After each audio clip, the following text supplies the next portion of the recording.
Bienvenido una vez más. Seguimos caminando juntos en este año bíblico y hoy comenzamos el día 3. En esta lectura vamos a entrar en los capítulos 9, 10, 11 y 12 del libro de Génesis y vamos a encontrarnos con cosas muy interesantes, muy humanas y muy reveladoras sobre Dios y sobre nosotros. Si este contenido está siendo de bendición para tu vida, te invito a que te suscribas al canal, le des like al video y lo compartas con otros que también quieran leer la Biblia como tú. También puedes seguirme en las demás redes sociales para que sigamos creciendo juntos en la palabra. Y sin más, vamos a orar y comenzamos. Señor, estamos aquí delante de tu palabra con un corazón abierto y con deseo sincero de entenderte. No queremos solo leer historias antiguas, queremos conocerte a ti. Queremos ver cómo tú has tratado con la humanidad y cómo sigues tratando con nosotros hoy. Espíritu Santo, guíanos, ayúdanos a ver lo que a veces se nos pasa por alto, a entender lo que es difícil y a recibir con humildad lo que tú quieres enseñarnos. Que al terminar esta lectura no seamos los mismos, sino que seamos personas que te conocen un poco más y confían más en ti. En el nombre de Jesús te lo rogamos, Señor. Amén, amén. Y sin más comenzamos con la lectura del capítulo 9. Bendijo Dios a Noé y a sus hijos y les dijo: fructificad y multiplicaos y llenad la tierra. El temor y el miedo de vosotros estarán sobre todo animal de la tierra y sobre toda ave de los cielos, en todo lo que se mueva sobre la tierra y en todos los peces del mar, en vuestras manos son entregados. Todo lo que se mueve y vive os será para mantenimiento, así como las legumbres y plantas verdes os lo he dado todo. Pero carne con su vida, que es su sangre, no comeréis, porque ciertamente demandaré la sangre de vuestras vidas, de mano de todo animal la demandaré, y de mano del hombre, de mano del varón su hermano, demandaré la vida del hombre. El que derrame sangre de hombre, por el hombre su sangre será derramada, porque a imagen de Dios es hecho el hombre. Mas vosotros fructificad y multiplicaos, procread abundantemente en la tierra y multiplicaos en ella. Aquí vemos algo muy fuerte y muy hermoso a la vez. Después del diluvio, después del juicio, Dios no comienza con reproches, sino comienza con una bendición. Dios vuelve a decirle a la humanidad: fructifiquen y multiplíquense. O sea, es el mismo lenguaje que usó Dios en Génesis 1, pero ahora no estamos en el Edén. Estamos en un mundo marcado por el pecado y por la gracia también. Yo veo aquí a un Dios que no renuncia a su propósito original. O sea, a pesar de todo lo que ha pasado, Dios sigue apostando por la vida. El texto dice que los animales ahora tendrían temor del ser humano. Antes no era así. Algo cambió. El pecado afectó la relación con la creación, no solo con Dios. Fíjense, el pecado afecta la relación con Dios, con nuestro prójimo, con nuestro humano, con nuestro igual, e incluso con la creación, con los animales y la naturaleza. Y entonces viene también una frase que siempre levanta preguntas. Todo lo que se mueve y vive será para mantenimiento, así como las plantas verdes. Aquí la Biblia no nos dice si antes comían carne o no, pero sí nos dice algo claro.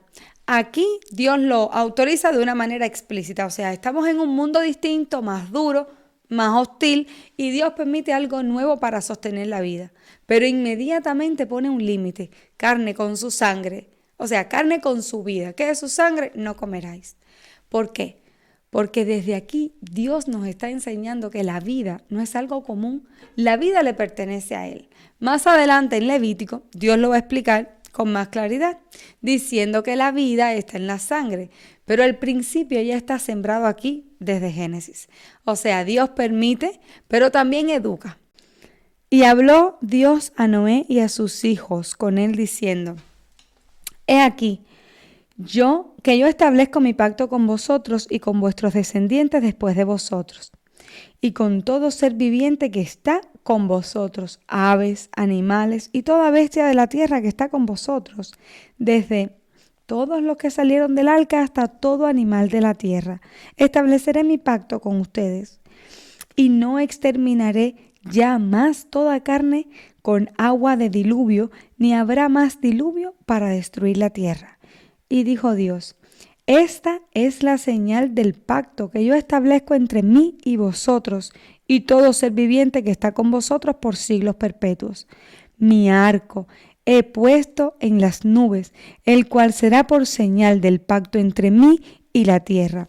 Y sucederá que cuando haga venir nubes sobre la tierra, se dejará ver entonces mi arco en las nubes, y me acordaré del pacto mío que hay entre mí y vosotros, y todo ser viviente de toda carne, y no habrá más diluvio de aguas para destruir toda carne.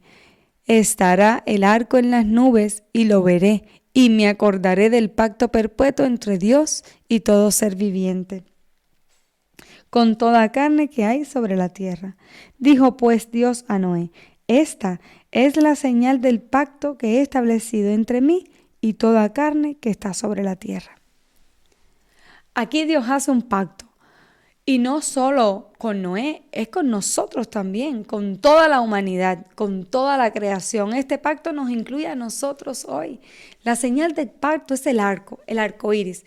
Cada vez que vemos un arco iris en el cielo, no es solo algo bonito, es un recordatorio de que Dios decidió no volver a destruir la tierra de esa manera. El texto dice que Dios mismo lo mirará y se acordará del pacto, no porque Él se olvide, sino porque quiere que nosotros vivamos confiados. El arco iris apunta hacia el cielo, no hacia la tierra. Es como si Dios colgara su arma y dijera: yo me comprometo. Aquí vemos claramente a un Dios misericordioso. Él sabe que el corazón humano sigue siendo frágil, pero aún así decide sostener la vida por gracia. Ese pacto sigue vigente. Lo vemos cada vez que el arco iris aparece en el cielo, incluso hoy, miles de años después. Y los hijos de Noé que salieron del arca fueron Sem, Cam y Jafet. Y Cam es el padre de Canaán. Estos tres son los hijos de Noé, y de ellos fue llena toda la tierra. Después comenzó Noé a labrar la tierra y plantó una viña, y bebió del vino y se embriagó. Y estaba descubierto en medio de su tienda. Y Cam, padre de Canaán, vio la desnudez de su padre y lo dijo a sus dos hermanos que estaban afuera. Entonces Sem y Jafet tomaron la ropa y la pusieron sobre sus propios hombros, y andando hacia atrás cubrieron la desnudez de su padre, teniendo vueltos sus rostros, y así no vieron la desnudez de su padre. Aquí la Biblia vuelve a ser completamente honesta. Noé, el hombre que caminó con Dios, se embriagó y queda desnudo. O sea, el texto no lo justifica ni lo disimula, lo dice tal cual. Simplemente lo muestra.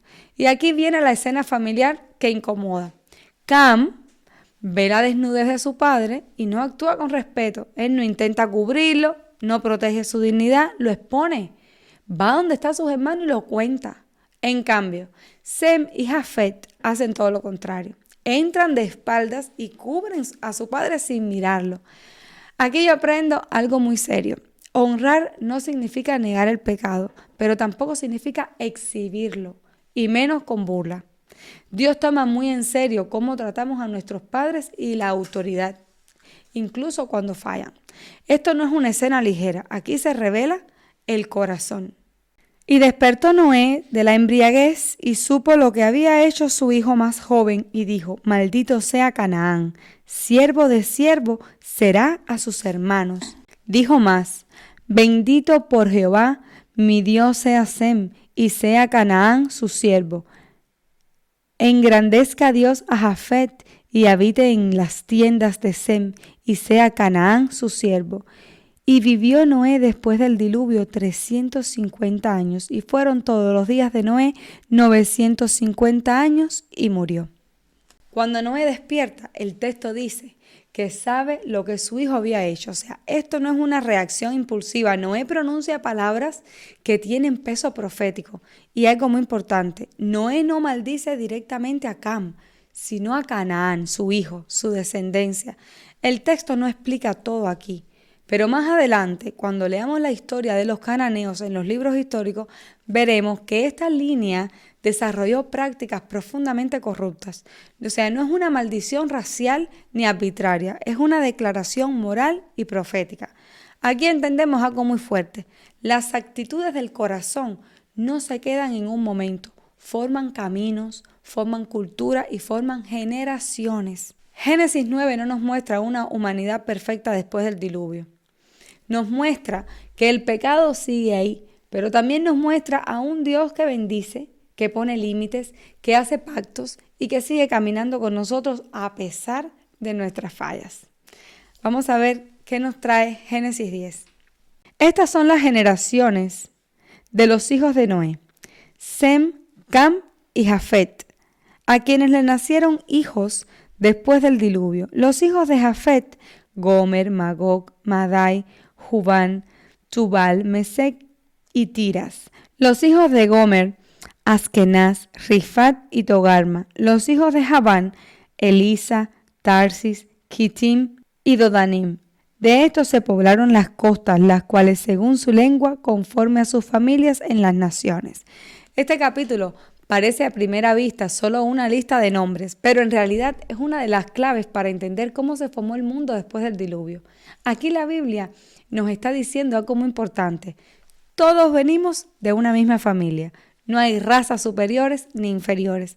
Hay una sola humanidad con un mismo origen. Aquí aparecen los descendientes de Jafet. Tradicionalmente estos pueblos se asocian con regiones que más adelante identificaríamos como Europa y zonas costeras. El texto menciona tierras, lenguas, familias y naciones. O sea, esto nos dice que aunque todos venimos del mismo lugar, Dios permitió diversidad. La diversidad no es un error, es parte del diseño de Dios. Dios no creó un mundo uniforme, creó un mundo lleno de pueblos distintos, con culturas distintas, pero con un mismo origen. Los hijos de Cam: Cus, Misraim, Fut y Canaán. Los hijos de Cus: Seba, Javila, Sabata, Rama, Sabteca. Y los hijos de Ramá: Seba y Dedán. Y Cus engendró a Nimrom, quien llegó a ser el primer poderoso en la tierra. Este fue vigoroso cazador delante de Jehová, por lo cual se dice: así como Nimrod, vigoroso cazador delante de Jehová. Y fue el comienzo de su reino Babel, Erec, Accad y Calné de las tierras de Sinar. De esta tierra salió para Asiria y edificó Nínive, Rehobot y Cala. Y Resén entre Nínive y Cala, la cual es ciudad grande. Misraim engendró a Ludim, a Anamim, a Lehabim y a Naftujim, a Patrusim, a Casluhim, de donde salieron filisteos, y a Caftonim. Bueno, si ustedes quieren nombres para sus hijos, pues aquí tienen para escoger muchos. Y Canaán engendró a Sidón, su primogénito, a Het, al Jebuseo, al Amorreo, al Gergeseo, al Ebeo, al Araceo, al Cineo, al Arvedeo, al Semareo, al Amateo, y después se dispersaron las familias de los cananeos. Y fue el territorio de los cananeos desde Sidón en dirección de Gerar hasta Gaza, en dirección de Sodoma, Gomorra, Adma y Sebohim hasta Lasa. Estos son los hijos de Cam por sus familias, por sus lenguas, en sus tierras, en sus naciones. Ahora entramos en la descendencia de Cam y aquí el texto se detiene un poco más. Aparece Nimrod, un personaje muy interesante. La Biblia lo describe como poderoso en la tierra y como un gran cazador. Eso no es solo una habilidad. En el lenguaje bíblico también habla de dominio, ambición y poder. Nimrod comienza a construir ciudades. Aquí vemos algo nuevo. El ser humano empieza a organizarse alrededor del poder, de la fuerza, de la centralización. Babel aparece por primera vez. Esto no es casualidad. La Biblia nos está preparando para lo que viene en el próximo capítulo. Algo importante, cuando leemos sobre los descendientes de Cam, más adelante veremos que muchos de estos pueblos desarrollaron prácticas corruptas. Esto conecta con lo que vimos en Génesis 9. No es una condena étnica, es una trayectoria moral que la Biblia va a ir mostrando poco a poco. Aquí aprendemos que Dios observa no solo de dónde venimos, sino cómo vivimos.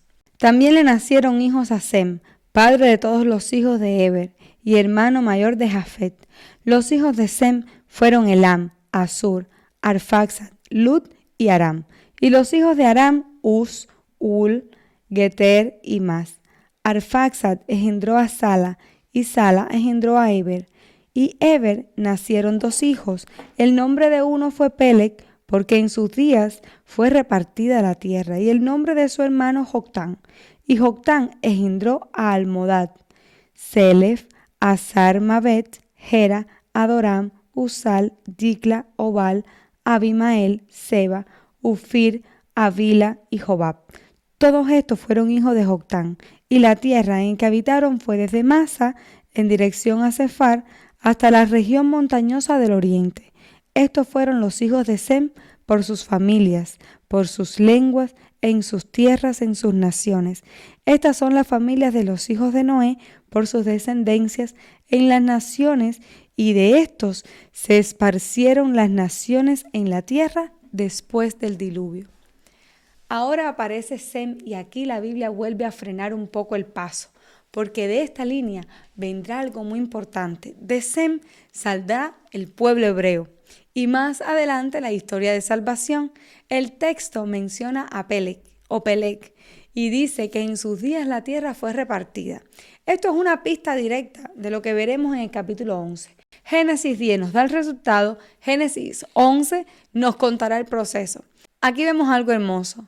Dios no perdió el control de la historia después del diluvio. Mientras los pueblos se expanden, Dios está preparando una línea específica por donde vendría su plan redentor. Y el versículo 32 que leímos, donde dice que estas son las familias de los hijos de Noé por sus descendencias en sus naciones, y de estos se esparcieron las naciones en la tierra después del diluvio. Este capítulo cierra con una idea muy clara. De estas familias salieron las naciones después del diluvio. O sea, no fue el caos lo que formó el mundo, fue un proceso guiado por Dios.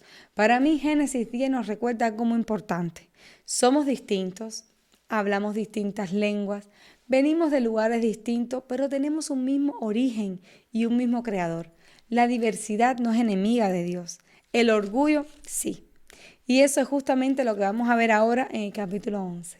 Tenía entonces toda la tierra una sola lengua y una misma palabras.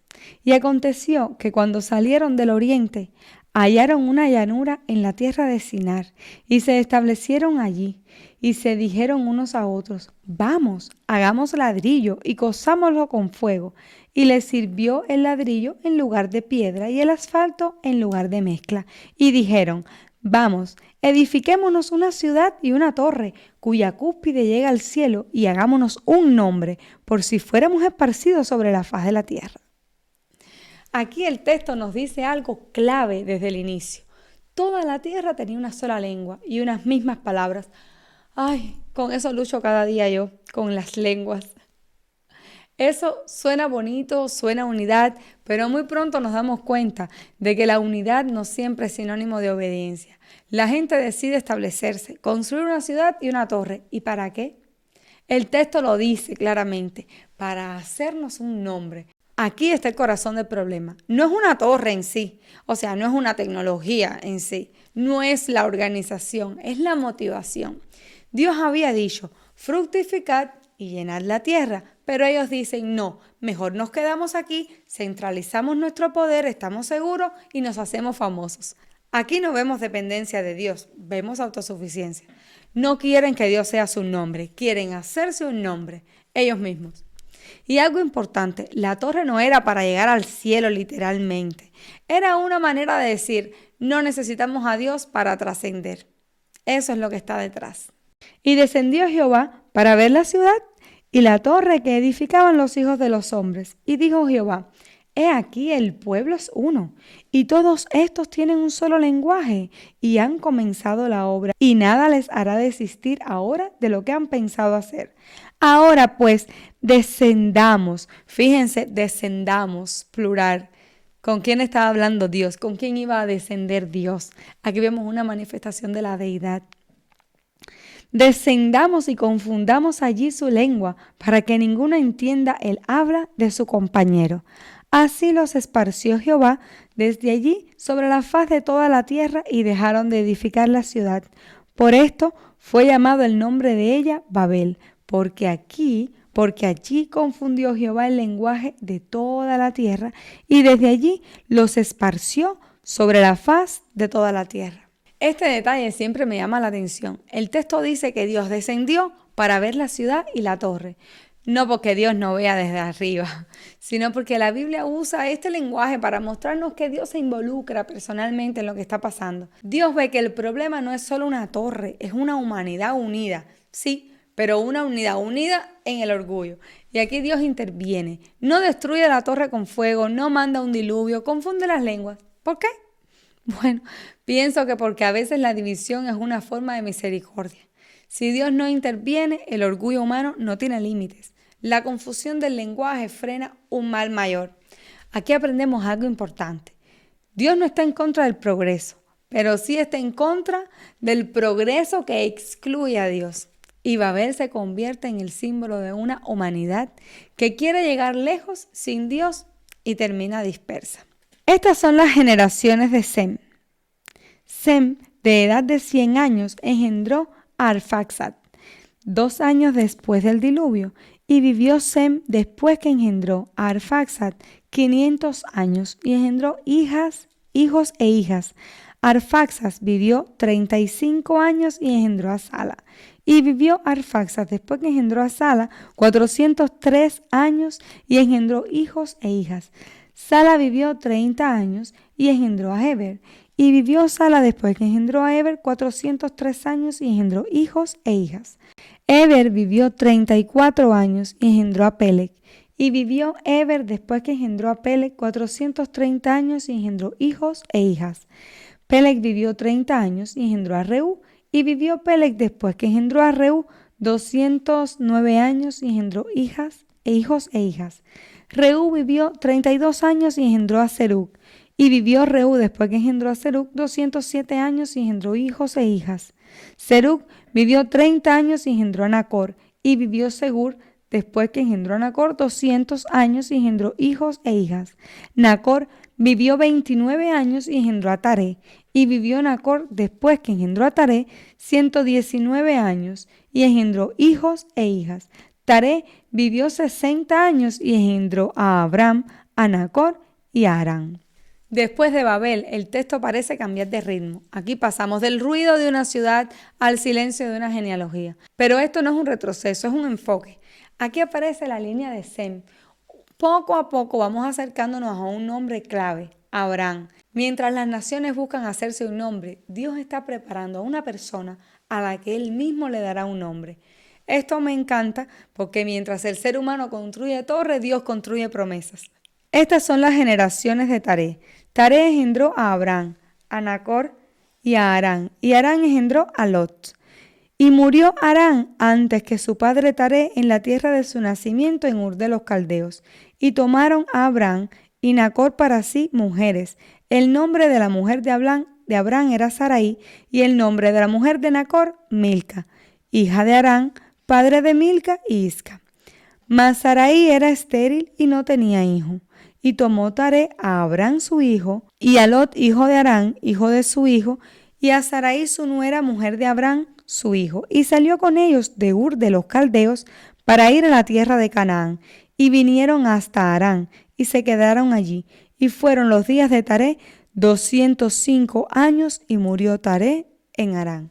Aquí entramos en una historia mucho más personal. Ya no hablamos de naciones, ahora hablamos de una familia.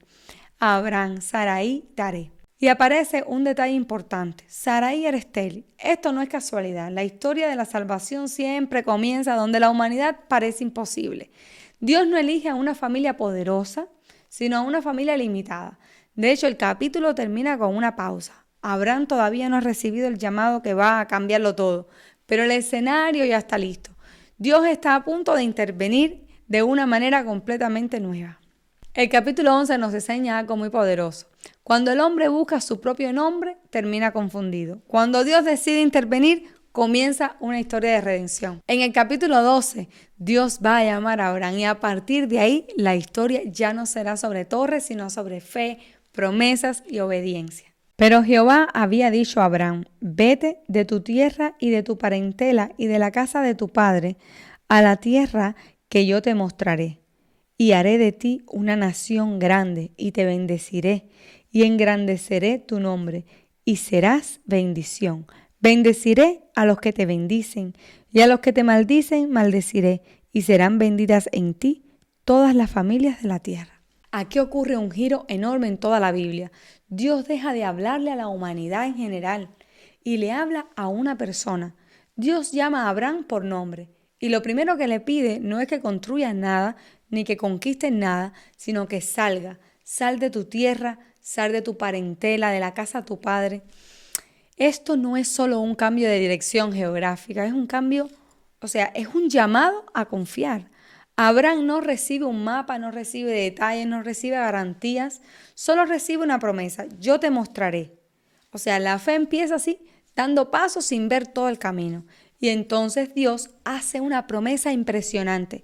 Le dice que hará de él una nación grande, que lo bendecirá, que engrandecerá su nombre. Y aquí está la diferencia con Babel. En Babel la gente quería hacerse un nombre. Aquí es Dios quien promete darlo. Cuando Dios es el que da el nombre, no hay orgullo, hay propósito. Y luego viene algo que nos incluye directamente a nosotros hoy. En ti serán benditas todas las familias de la tierra. Esto no es solo para Abraham, esto nos alcanza. Aquí comienza una historia que apunta directamente a la redención del mundo. Y se fue Abraham, como Jehová le dijo, y Lot fue con él. Y era Abraham de edad de 75 años cuando salió de Harán.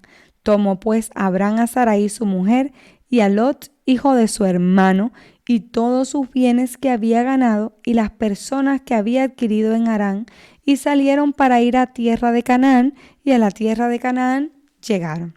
Y pasó Abraham por aquella tierra hasta el lugar de Siquem, hasta el encino de More. Y el cananeo estaba entonces en la tierra. Y apareció Jehová a Abraham y le dijo: a tu descendencia daré esta tierra. Y edificó allí un altar a Jehová, quien le había aparecido. Luego se pasó de allí a un monte al oriente de Betel y plantó su tienda, teniendo a Betel al occidente y a Jai al oriente. Y edificó allí altar a Jehová e invocó el nombre de Jehová. Y Abraham partió de allí caminando y yendo hacia el Neguev. Abraham obedece, sale, tal como Dios le dijo. No discute, no pide explicaciones. Y algo que me llama mucho la atención es que Abraham camina por la tierra que Dios le promete, pero no la posee todavía. Dios le dice: a tu descendencia daré esta tierra, no a ti ahora. Abraham vive como extranjero en la promesa. Cada vez que Dios se le aparece, Abraham hace algo muy significativo: levanta un altar. No construye ciudades, no levanta torres, levanta altares. Esto nos dice mucho del tipo de relación que Abraham tiene con Dios. Su caminar está marcado por la adoración. Y aquí vemos que la fe no es solo creer, es vivir confiado en lo que Dios dijo, aunque todavía no lo veamos cumplido. Pero también un detalle interesante que vimos aquí es que Dios le dijo a Abraham que saliera de su tierra y de su parentela. Y sin embargo, Abraham confía y sale, pero la obediencia no es completa y no es del todo. Abraham se lleva a su parentela con él. Se lleva a Lot y con Lot también todo lo que Lot tenía. Y eso vamos a ver en los capítulos siguientes, toda la consecuencia que trae obedecer a Dios, pero obedecer a medias. Hubo entonces hambre en la tierra y descendió Abraham a Egipto para morar allí, porque era grande el hambre en la tierra. Y aconteció que cuando estaba para entrar a Egipto, dijo a Sarai su mujer: he aquí, ahora conozco que eres mujer de hermoso aspecto, y cuando te vean los egipcios dirán: su mujer es, y me matarán a mí, y a ti te reservarán la vida. Ahora pues, di que eres mi hermana, para que me vaya bien por causa tuya, y viva mi alma por causa de ti. Y ahora el texto cambia de tono. Viene una prueba inesperada, hambre en la tierra. Esto es fuerte, porque Abraham está exactamente donde Dios lo envió y aún aquí hay hambre. Aquí aprendemos algo muy real. Estar en la voluntad de Dios no significa ausencia de dificultades. Abraham baja a Egipto buscando sobrevivir y aquí aparece su fragilidad humana. Abraham siente miedo de morir, miedo de perder, y entonces toma una decisión cuestionable. Le pide a Sarai que diga que es su hermana. Abraham, el hombre de fe, actúa desde el temor, desde el miedo. La Biblia no lo esconde. La fe y la debilidad conviven en la misma persona. Parece que Sarai era una mujer de verdad hermosa, porque recuerden que Abraham sale de 70 años y Sarai tenía 10 años menos, quiere decir que Sarai tenía 60 años. Sarai era una mujer de 60 años, de la cual su esposo de 70 años tenía miedo de que lo mataran para quedarse con su mujer. Así que cuán hermosa debía haber sido esa señora de 60 años. Así que si tú me estás viendo y tienes 60 años, siéntete orgullosa, porque mira cómo la Biblia habla de una mujer de 60 años, cuán hermosa y cuán codiciable a los ojos ajenos podía haber sido esa mujer. Continuamos. Y aconteció que cuando entró Abraham en Egipto, los egipcios vieron que la mujer era hermosa en gran manera. Bueno, pues parece que sí, era extraordinariamente bella. También la vieron los príncipes de Faraón y la alabaron delante de él, y fue llevada la mujer a casa de Faraón, e hizo bien a Abraham por causa de ella, y él tuvo ovejas, vacas, asnos, siervos, criadas y asnas y camellos. Mas Jehová hirió a Faraón y a su casa con grandes plagas por causa de Sarai, mujer de Abraham. Entonces Faraón llamó a Abraham y le dijo: ¿qué es esto que has hecho conmigo? ¿Por qué no me declaraste que era tu mujer? ¿Por qué dijiste, es mi hermana, poniéndome en ocasión de tomarla para mí por mujer? Ahora pues, he aquí tu mujer, tómala y vete. Entonces Faraón dio orden a su gente acerca de Abraham y le acompañaron y a su mujer con todo lo que tenía. Las consecuencias no tardan en llegar. Sarai es llevada a la casa del faraón y Dios interviene directamente. No porque Abraham haya hecho todo bien, sino porque Dios es fiel a su promesa. Esto es algo muy importante. Dios no protege a Abraham porque Abraham sea perfecto. Lo protege porque Dios ya decidió cumplir un plan con Abraham. La promesa no depende de la perfección humana, sino de la fidelidad divina. Dios cumple aun cuando nosotros fallamos. Cuando yo leo Génesis 12, yo veo a un Dios que llama, que promete y que acompaña. Y veo a un hombre que obedece, que falla, que aprende y que sigue caminando. Aquí comienza la historia de la fe, no como algo idealizado, sino como una relación real entre un Dios fiel y personas imperfectas como nosotros. Y aquí terminamos la lectura de hoy. Hoy caminamos por los capítulos 9, 10, 11 y 12 del libro de Génesis. Vimos a un Dios que hace pacto con la humanidad y con la creación, a un Dios que pone límites porque ama la vida y a un Dios que sigue sosteniendo al mundo por gracia, aún sabiendo cuán frágil es el corazón humano. Vimos cómo de una sola familia se levantaron las naciones, cómo Dios permitió la diversidad de pueblos y lenguas y cómo el problema nunca fue la diversidad, sino el orgullo. Vimos también una humanidad que quiso hacerse un nombre, construyendo una torre, y vimos a un Dios detener ese orgullo con misericordia. Y justo después vimos a ese mismo Dios llamar a una persona, a Abraham, no para que se hiciera famoso, sino para que caminara por fe. Hoy entendimos algo muy profundo. Cuando el ser humano busca su propio nombre, termina confundido. Pero cuando Dios llama por nombre, comienza una historia de bendición. Y esa historia no se quedó en Abraham, nos alcanza a nosotros hoy. Vamos a cerrar este día con una oración. Pero antes de orar, quiero mostrarles algunos detalles que no quiero que se pierdan.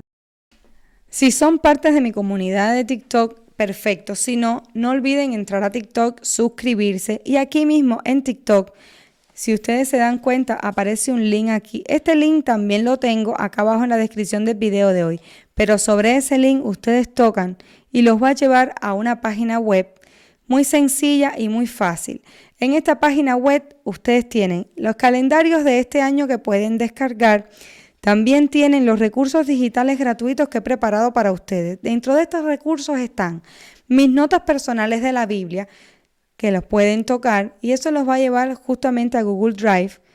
Y ahí tienen las fotos de cada uno de los capítulos que vamos a estar viendo, que hemos estado viendo hasta ahora, para que esto les dé ideas de cómo decorar sus Biblias, marcar, y para que ustedes también vean las notas que yo he hecho en mi Biblia. Y siempre cerrando, hay algunas preguntas de profundización de la lectura de ese día. También, además de las notas diarias, tienen otros recursos muy lindos que son los blogs. En los blogs nosotros vemos parte de la historia con sus luces y con sus sombras. Y aquí son artículos que ustedes pueden leer. Son artículos que les pueden ayudar a entender pasajes específicos, pone lupa en zonas específicas de la escritura. Pueden compartirlo en sus iglesias. Además, tienen las fuentes bibliográficas abajo de donde están sacados. Diferentes artículos de diferentes personajes, de diferentes lugares.